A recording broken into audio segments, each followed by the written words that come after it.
Hello everyone, welcome back to my channel RS Computer Solutions. Today we will learn Ceph Storage Basics, one of the most powerful software-defined storage systems used in data centers and platforms like Proxmox VE. What is Ceph? Ceph is an open-source distributed storage system. It allows you to store data across multiple servers and still access it as a single storage system. Key features of Ceph: no single point of failure.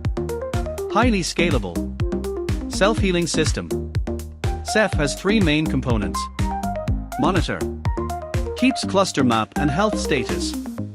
OSD, Object Storage Daemon.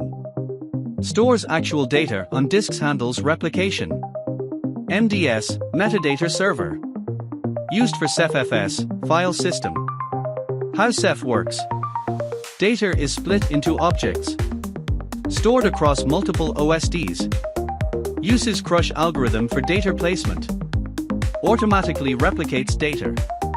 If one disk fails, Ceph recovers data automatically. Ceph with Proxmox. Ceph integrates easily with Proxmox VE. Shared storage for VM. Live migration support. High availability. That's the basic idea of Ceph storage.